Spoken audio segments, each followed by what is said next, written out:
Sizler jerdegilерге райым кылсаңар, асмандагылар силерге райым кылат. Ирхаму манфилар ярхамукум манфисама деген хадис бар. Жerdегилерге райымды кылгыла, Кудайым силерге райымды кылат деген. Биз чымын-чиркей, таракан, клопторду үйдө өлтүрөбүз. Ошондо кандай болот дейт? Жок, сен көчөдөгүн карма өлтүрбөйсүң, үйдөгүн өлтүр. Үйдөгү сени үйүңө кирип алгандар да. Сен айта аларга, ой туугандар, бул менин үйүм, мага кирбегиле. 3 күндөн кийин өлтүрөм деп айтсаң, алар кетет. Ушуну уккансыңарбы? Ушундай окуя бар. Ушундай окуя бар. Эгерде Кудай менен байланышың түз болуп айтсаң кетет.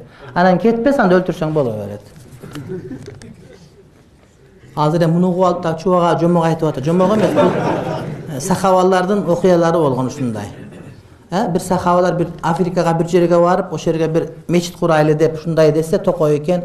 Арстандар бар, bir жерде жолбостор жеп коет, силер чаян бар, чагып коет деп айтты жергиликтүү эл. Ана сахабалардын бири биздин проблемабыз деп тойго чыгып айтты, токойдогулар. О Аллахтын макулуктары, жараткандары. Биз да Аллахтын макулугубуз. Ушака биздин жеткиргенди келдик. Бияка биз мечит куруп атабыз, центр куруп атабыз. 3 күндөн кийин баштайбыз. 3 күнгө чейин кетип калгыла. 3 күндөн кийин кала берсең, анда бизге зыян тиет деп өлтүрүп койсок, анда биздин карызыбыз жок силерге.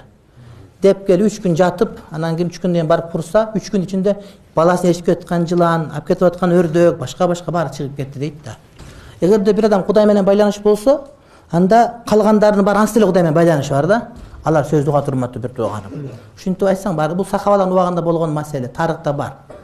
Муну түшүнүштүү адамдар бир нерсе керек да. Мисалы үчүн азыр жаңа эле туулуп эчтекени көрбөгөн, тоодо жүргөн бирөөнү алып келип туруп анан телефон деген түшүнбөйт. Анан ушу телефон ушинтсең эле сүйлөшө бересиң, сага күлөт да, айнып калыптыр деп. Телефон элдин баардыгы билет, просто көргөн эмес, урматтуу бир тууганым. Минтип эле сүйлөшүп атсаң, кантип деп таң калат да. Анын сыңарындай пайгамбарды билбегендерге да ушул сотканы көрсөткөндөй кеп болот да.